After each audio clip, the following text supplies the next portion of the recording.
Thought I'd give y'all a quick walk around. This is the 2012 Heartland Greystone 32 RE. It's 34-foot triple slide. I double checked that it's a 50 amp coach. One air in the rear. Electric fireplace, televator, sofa and recliners, table and chairs, gas electric refrigerator, solid surface counters.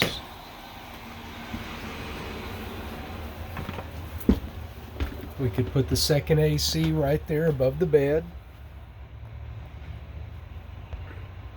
Got a good amount of storage in the bedroom. Nice sized bath, corner glass door shower.